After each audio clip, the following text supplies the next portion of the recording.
అందరికీ నమస్తే అండి. ఒక ఇంట్లో ఉన్న చెత్త మరో ఇంట్లోకి వెళ్తే మంచిదవ్వదు.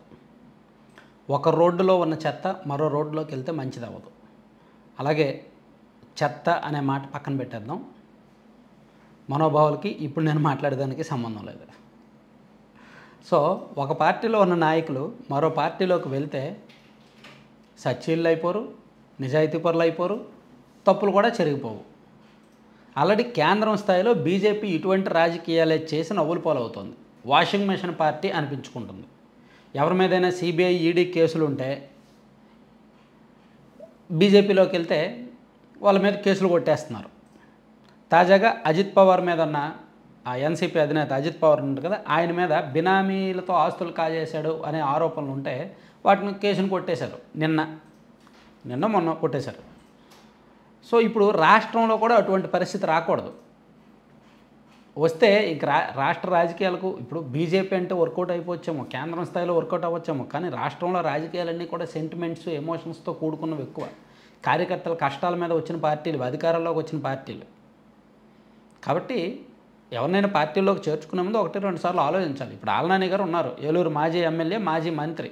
ఆయన అధికారంలో ఉన్న నాళ్ళు అక్కడ టీడీపీని బాగా ఇబ్బంది పెట్టారు.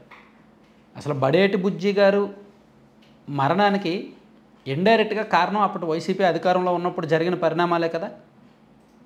బడేటి బుజ్జి గారికి ఆ వయసులో, అంటే బడేటి బుజ్జి గారు అంటే ఏలూరు మాజీ ఎమ్మెల్యే, ఆయన చాలా తక్కువ వయసులో 52-53 ఏళ్ళ వయసులోనే ఆయనకు గుండెపోటు వచ్చి మరణించారు. దానికి ముందు ఆయన గుండెపోటు రావడానికి ముందు నెల రోజుల పాటు ఏలూరు కేంద్రంగా రాజకీయాలు చాలా భిన్నంగా జరిగాయి. 2014 నుంచి 19 వరకు ఏలూరులో జరిగిన కొన్ని విషయాలను 2019లో అధికారంలోకి వచ్చిన వైసీపీ తవ్వితీశారు. అందులో కొన్ని స్థలం ఆక్రమణలకు సంబంధించిన కేసులు, అలాగే కొన్ని అపార్ట్మెంట్ నిర్మాణాలు, కొన్ని రియల్ ఎస్టేట్కి సంబంధించిన అంశాలను, సెన్సిటివ్ అంశాలను తెర మీదకి తీయడంతో కొంచెం బడేటి బుజ్జి గారు మానసికంగా ఆవేదన చెంది అలా వచ్చారు. ఆ తర్వాత కూడా టీడీపీ వాళ్ళ మీద చాలామంది మీద కేసులు నమోదయ్యాయి. టీడీపీ వాళ్ళనేమో భయపెట్టి, బెదిరించి, రకరకాలుగా చేసి వైసీపీలో బలవంతంగా చేర్చుకున్నారు. పోలీస్ స్టేషన్లకు పిలిపించి బెదిరించి వైసీపీలో చేర్చుకున్నారు. అటువంటి వాళ్ళు ఆ రాజకీయం చేసిన ఆలనాని గారు ఇప్పుడు టీడీపీలోకి వస్తానంటే ఎందుకు ఊరుకుంటారు? Local cadre ఊరుకోలే. చంటి గారు వద్దన్నారు, ఏలూరు ఎమ్మెల్యే చంటి గారు వద్దన్నారు, ప్లస్ ఏలూరులో ఉన్న టీడీపీ కేడర్ చాలామంది ఆలనాని గారిని వద్దన్నారు. అందుకు ఆగింది.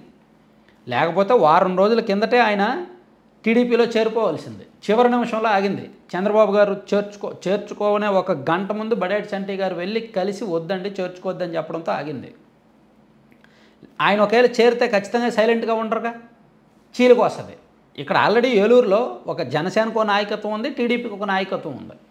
కొత్తగా ఆలనాని గారు అధికార పార్టీలోకి రావడం వలన ఆయనకు ఒక స్ట్రక్చర్ బిల్డప్ చేసుకొని పార్టీని డిస్టర్బ్ చేయడం తప్ప వేరే యూజ్ ఉండదు. అది అందుకే తాత్కాలికంగా ఆపారు.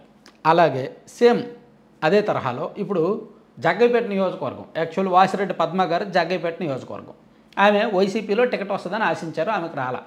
ఆమె కూడా వైసీపీ అధికారంలో ఉన్నప్పుడు చాలా ఓవర్ యాక్షన్ చేశారు. మహిళా కమిషన్ చైర్పర్సన్గా ఒకనొక సందర్భంలో విజయవాడ ప్రభుత్వ ఆసుపత్రిలో ఎవరో బాధితురాలను పరామర్శించడానికి చంద్రబాబు గారు వెళ్తే చంద్రబాబు గారికి నోటీస్ ఇచ్చారు. చంద్రబాబు గారు రాకూడదని అడ్డుకున్నారు. పవన్ కళ్యాణ్ గారు ఏదో చిన్న మాట్లాడితే పవన్ కళ్యాణ్ గారికి నోటీస్ ఇచ్చారు. వైసీపీ వాళ్ళు ఎంత క్రైమ్స్ చేసినా, మహిళల పట్ల ఎంతగా చేసినా వాళ్ళు వెనకేసుకొచ్చారు. టీడీపీ జనసేన వాళ్ళు చిన్న విషయాలకు కూడా నోటీసులు ఇవ్వడం, చట్టపరంగా విచారిస్తామని చెప్పడం, బాగా ఓవర్ యాక్షన్ చేశారు. అప్పట్లో మామూలుగా కాదనమాట. సో అటువంటి వాసిరెడ్డి పద్మ గారిని ఇప్పుడు తెలుగుదేశం పార్టీలోకి చేర్చుకోవడానికి రెడీ అవుతున్నారు. ఎందుకంటే ఆమెకు లోకల్లో టీడీపీ వాళ్ళతో పరిచయాలు ఉన్నాయి, అక్కడ ఎంపీ కేసినేని చిన్ని గారితో పరిచయం ఉంది. కాబట్టి ఇంకా గతంలో చేసినవన్నీ గతం అయిపోయింది. సో అదంతా జగన్మోహన్ రెడ్డి గారు చెప్పడం వల్ల నేను చేశాను. జగన్మోహన్ రెడ్డి గారు చెప్పడం వల్ల చేశారు. మనకంటూ సొంత ఇంగితం ఉండాలిగా. మన మైండ్ మన కంట్రోల్లో ఉండదా? మన మాట మన కంట్రోల్లో ఉండదా? మన బాడీ మన కంట్రోల్లో ఉండదా? ఎంత మనం రాజకీయాల్లో ఉంటే ఒక పార్టీలో ఉన్నంత మాత్రాన మనకు సొంతంగా మన మైండ్ ఉండాలి కదా, మన మాట మనకు ఉండాలి కదా, మనం ఏం చేస్తున్నామో మనకి ఇంగితం ఉండాలి కదా, మనం ఏం మాట్లాడుతున్నామో మనకి ఇంగితం ఉండాలి కదా. మన వ్యక్తిత్వం మనం కోల్పోయి, మన మాట మన విలువలు మనం కోల్పోయి వేరే పార్టీకి పూర్తిగా దాసోహం అయిపోయినప్పుడు అటువంటి వాళ్ళు రాజకీయాల్లో ఉండడమే అనవసరం. సో ఇప్పుడు ఎవరి పార్టీ మారినా నేను తప్పు చేయలేదు, జగన్మోహన్ రెడ్డి గారు చెప్తే చేశాను, వైసీపీ పెద్దలు చెప్తే చేశాను అనడం అదొక అలవాటు అయిపోతుంది. అటువంటి వాళ్ళని ఎలా ఉపేక్షిస్తారు? సో వాళ్ళకంటూ వ్యక్తిత్వం లేనప్పుడు వాళ్ళని నాయకులుగా నాయకులుగా పనికిరారు. వైసీపీ వాళ్ళు వాళ్ళని అలా తయారు చేశారు కాబట్టి వాళ్ళకి ఆ పార్టీయే కరెక్ట్, లేదా సైలెంట్గా రాజకీయాల నుంచి తప్పుకోవడం కరెక్ట్. ఈ పార్టీ అధికారంలో ఉంది కాబట్టి వచ్చేస్తామంటే రేపు పొద్దున్న ఈ పార్టీ అధికారం కోల్పోతే మళ్ళీ టెలరని గ్యారంటీ ఏంటి? వ్యక్తిత్వం లేని వాళ్ళు. కాబట్టి రాజకీయాల్లో విలువలు ఉండాలంటే నేను ఒకటి జనసేన పార్టీలో వాళ్ళు చేరినప్పుడు కూడా ఇటువంటి వీడియోలే చేశాను. అప్పుడు జనసేన వాళ్ళు నా మీద కామెంట్ చేసేవాళ్ళు, అదే టీడీపీలో చేరితే వాళ్ళు మంచోళ్ళు అవుతారు, జనసేనలో చేరితేనే చెడ్డోళ్ళు అవుతారు, నీకు జనసేన బలోపేతం అవడం ఇష్టం లేదని ఏదో పిల్లలు కదా పిల్లల పనికి మళ్ళీ కామెంట్ చేసేవాళ్ళు. అది పెద్దగా పట్టించుకునేవాడిని కాదు.